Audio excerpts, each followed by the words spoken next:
Bienvenidos a Fox Noticias, les informa Andrea Linares. Empezamos con una Fox alerta. Una tragedia en España ha sacudido al país. Dos trenes de alta velocidad se descarrilaron y colisionaron en la provincia de Córdoba, dejando decenas de muertos y heridos. Ocurrió cerca de Adamuz, cuando un tren que viajaba de Málaga a Madrid se salió de su vía y embistió a otro convoy que venía en sentido contrario.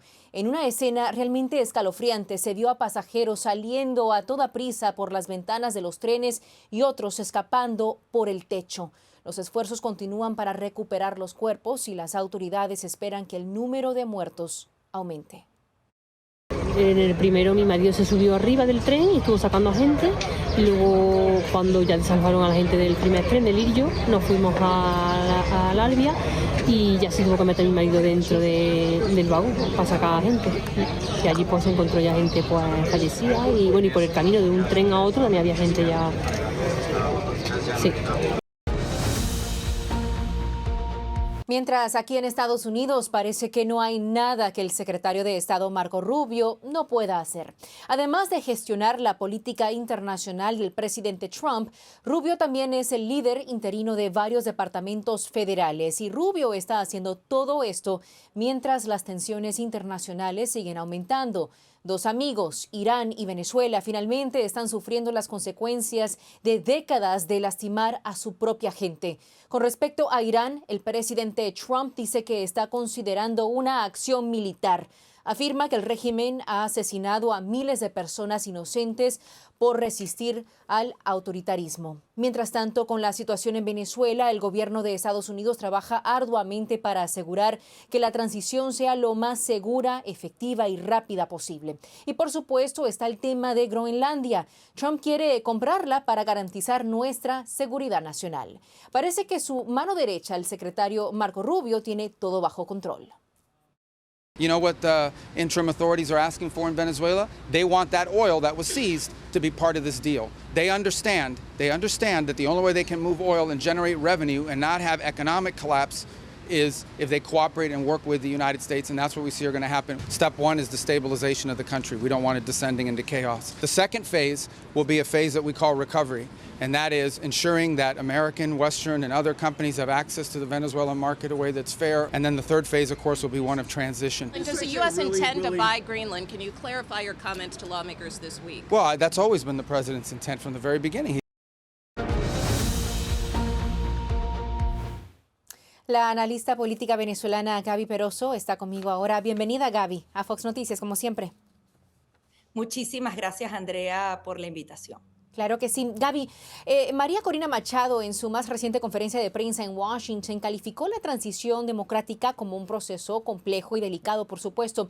Dijo que el actual gobierno, refiriéndose al de Delcy Rodríguez, se encargaría de ese trabajo sucio, de tener que desmantelarse. ¿Cuál sería ese trabajo sucio al que se refiere?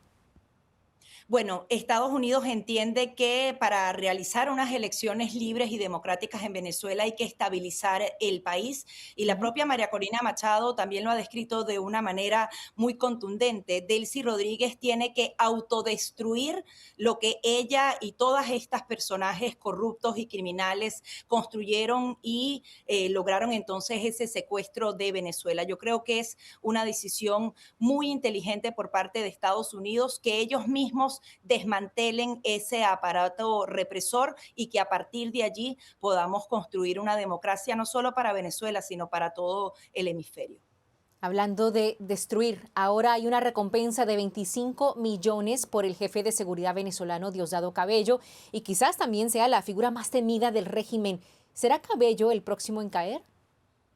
Bueno, Estados Unidos no ha descartado una posible segunda ola de ataques. Yo creo que eso lo va a ir midiendo el propio comportamiento de Diosdado Cabello, que ha cambiado definitivamente su discurso. Él, de alguna manera, también tanto que lo decían, se está arrodillando ante Estados Unidos porque él quiere sobrevivir y ya sabe que no era una simple amenaza. Estados Unidos, si tiene que ir contra Diosdado Cabello, seguramente lograría su captura.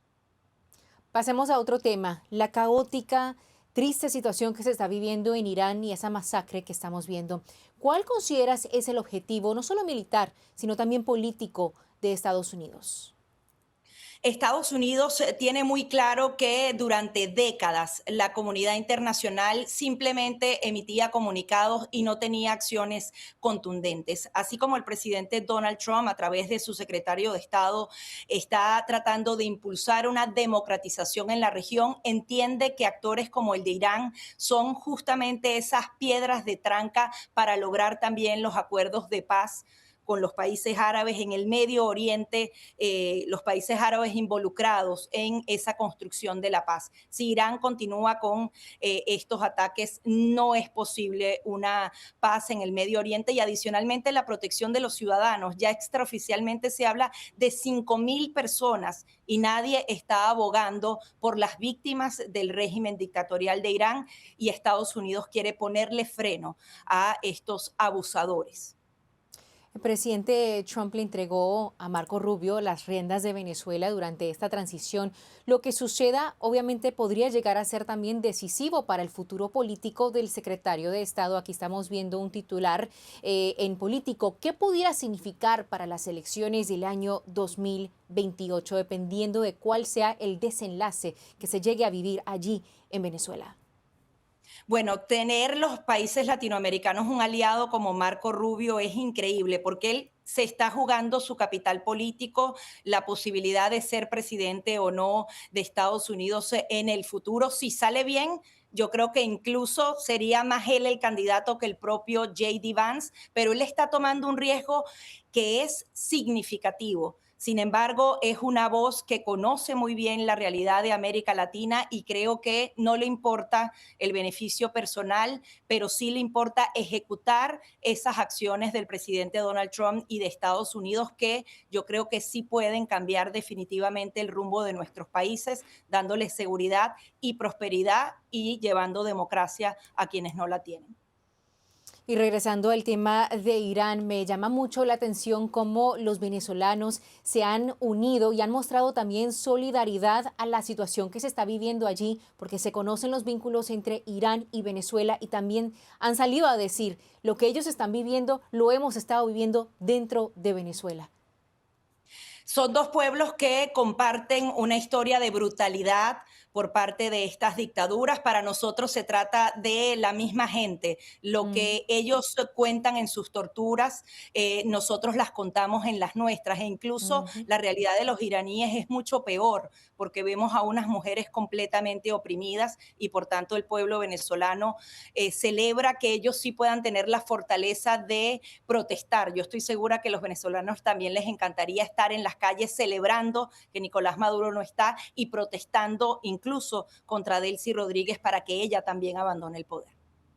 Gaby Peroso, muchísimas gracias como siempre por acompañarnos el día de hoy en Fox Noticias. Estaremos siguiendo estos temas muy de cerca. Gracias a todos. Todavía existen críticas sobre las acciones militares de Estados Unidos en Venezuela y la legalidad de la captura de Nicolás Maduro, pero nuestro próximo invitado argumenta que todo fue completamente legal. Lo analizamos enseguida.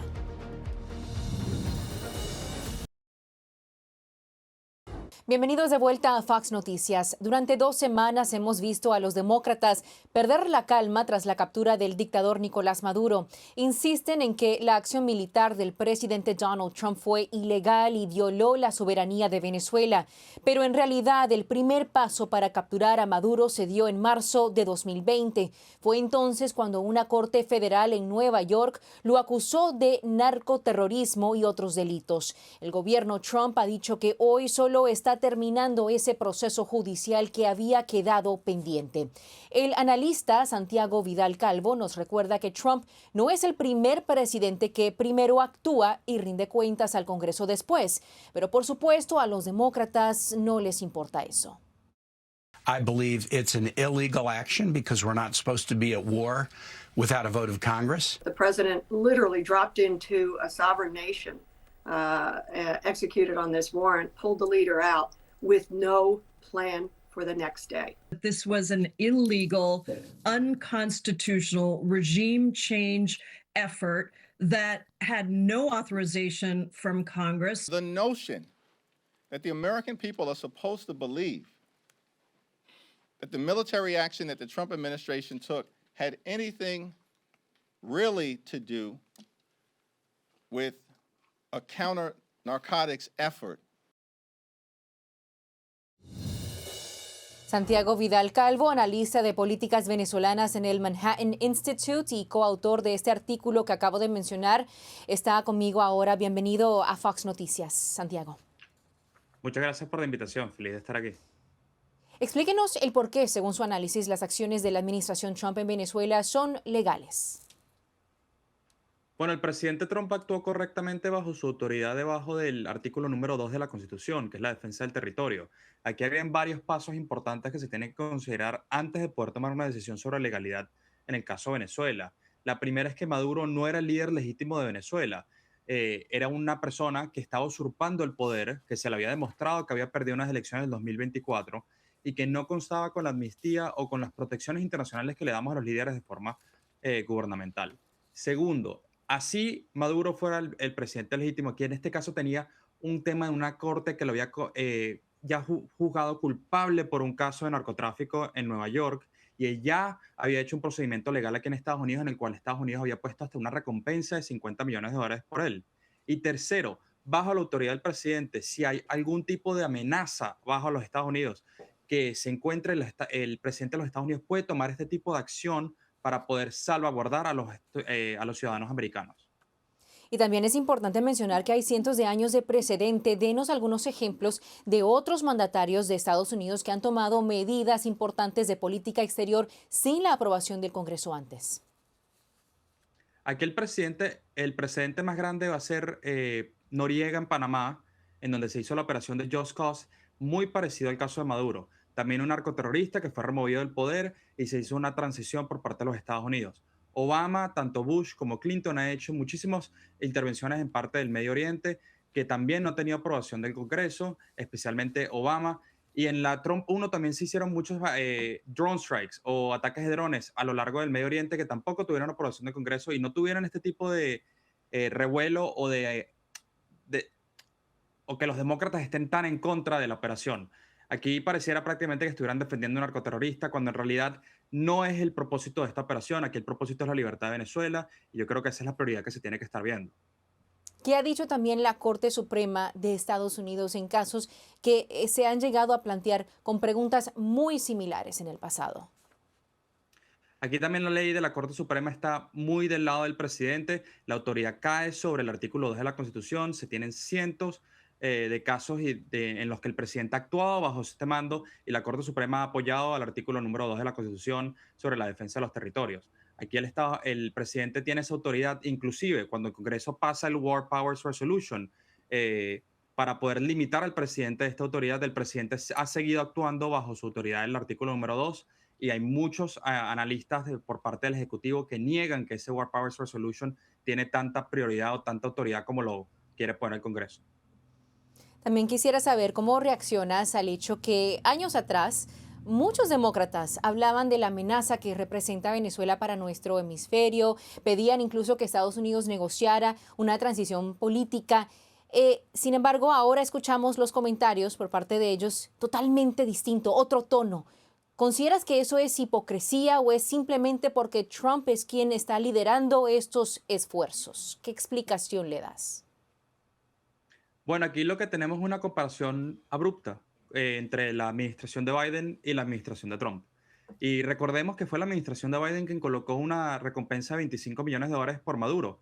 Ya se conseguía que había un tipo de carácter legal o de carácter de amenaza hacia el gobierno de Maduro, hacia los Estados Unidos, en el cual los Estados Unidos tenían un interés para poder removerlo. Ese es el primero. Pero segundo, se tiene una teoría de que la administración de Biden habilitó al gobierno de Maduro para poder conseguirse unos años más dentro del gobierno, le extendió unas licencias petroleras, le redujo sanciones, hizo intercambios de prisioneros, entre ellos los que liberó a los sobrinos de Nicolás Maduro, tanto a Alex Saab, narcoterrorista convicto aquí en los Estados Unidos también. Tenemos un caso de una administración que habilitó al presidente Maduro para poder mantenerse en el gobierno luego de que se haya robado unas elecciones y duró 5 meses para poder nombrar a Edmundo González Urrutia como el presidente legítimo de Venezuela. Entonces tenemos aquí una administración muy distinta a la que el presidente Trump ha tomado acción en el continente, ha extraído a Maduro y se consigue ahorita una posibilidad de transición. Claro que sí. Santiago Vidal Calvo, muchísimas gracias por acompañarme el día de hoy en Fox Noticias. Saludos. Muchas gracias por la invitación. Tailandia se está convirtiendo en refugio seguro para el secuestro de menores. Lo vamos a analizar con Drina Sixto enseguida, a regresar después de esta pausa. Bienvenidos de vuelta a Fox Noticias. Un patrón alarmante en Tailandia exige nuestra atención inmediata. Se está convirtiendo ese país en un refugio para el secuestro de niños. El sistema legal tailandés es ideal para padres infelices o vengativos de todo el mundo que buscan llevarse a sus hijos sin permiso de su pareja. Según un artículo en The Floridian, en los últimos 3 años, casi una docena de niños americanos han sido secuestrados y trasladados a Tailandia, incluyendo los hijos de un veterano de la Marina, David Garcés. El presidente Donald Trump y el secretario de Defensa, Pete Hegseth, han sido claros en sus amenazas contra cualquier país que dañe o traicione a los americanos. Entonces, ¿podría cambiar esta situación bajo el gobierno Trump? Drina Sixto, directora de medios en español de Lincoln Media Foundation y también autora de ese artículo en The Floridian, se encuentra conmigo ahora. Bienvenida, gracias por acompañarme. Gracias por darme el tiempo para hacer un poco de noticias sobre esta historia tan importante para los Estados Unidos y para mí personalmente, porque conozco a David. Esta es una historia trágica y de verdad esta administración, yo sé que si estuviese más al tanto de lo que está pasando, se involucraría, porque es una falta de respeto y es un acto de hostilidad contra los Estados Unidos retener a los niños, los hijos de un estadounidense y especialmente un patriota como un veterano de guerra que lo es David Garcés y que fue hasta desplegado hasta Afganistán. Imagínense la guerra esa mental de haber servido a su país, pero después de que alguien tome a sus hijos y los secuestren para otro lugar. Eso no debería de pasar. Las leyes locales no deberían de proteger el secuestro parental de niños. Es realmente una pesadilla y como bien dices, hay que crear conciencia sobre este tema. ¿Por qué? Antes que nada, es que estamos viendo que el sistema en Tailandia crea este entorno en el que un progenitor puede permanecer allí con un menor sin el consentimiento de otro adulto. ¿Cómo se explica? Sí, porque esas leyes locales en la monarquía constitucional de Tailandia prioriza a las personas que estén residiendo en ese país. En este caso en específico, ni siquiera están protegiendo un ciudadano tailandés, están protegiendo a un padre vengativo que llegó con visa y que se ha estado con una visa, creo que estudiantil en específico, por un tiempo bien largo, por más de 2 años. Por más de 2 años, este hombre, David, no ha visto a sus hijos. Imagínense eso. Y es un proceso legal bien arduo, bien difícil. Y desafortunadamente, este es un país que prioriza sus leyes locales y en este caso, bueno, esto es un acto extremo de hostilidad contra los Estados Unidos y contra este veterano de guerra de nosotros, de Estados Unidos. Y por eso es que tenemos que llamar a la administración a intervenir y de todos que estén viendo esto, espero que me ayuden a llegarle a los oídos al presidente y la administración, porque de verdad yo sé que con la doctrina de América Primero que tiene, ellos ayudarían y esto es un caso bien trágico y no debería de estar pasando. Estás enviándole así, de esta manera, un mensaje bastante directo, ¿no? A la Casa Blanca, a la administración, para hacer algo al respecto. ¿Qué medidas o pasos, opciones legales tendría Estados Unidos para abordar un tema como este que, como bien explicas, en la situación de David, han pasado 2 años, no ha podido ver a sus hijos y deben haber otras personas en la misma situación? Así es, hay otras personas en esta misma situación, alrededor de una decena de niños han sido secuestrados en los últimos 3 años en Tailandia. En este caso, pudiese Tailandia cooperar con los Estados Unidos revocando la visa de esta madre que tomó los hijos y los secuestró a ese país para que después tuviese que salir del país y no estar de verdad albergada ahí, que es lo que ha estado haciendo. Así que eso es el primer paso, es revocar la visa que tiene y sí, espero de verdad que todos que estén viendo me ayuden con esto. Yo creo que vamos a lograr algo bien positivo. Ojalá que así sea. Estaremos siguiendo este caso muy de cerca. Driana Sixto, muchísimas gracias por acompañarme. Saludos. Muchísimas gracias a ustedes. Y ahora regresamos con más Fox Noticias. Muchas gracias por acompañarnos el día de hoy. Síguenos en Instagram, Facebook, X y TikTok para que no te pierdas absolutamente nada con Fox Noticias. Yo soy Andrea Linares.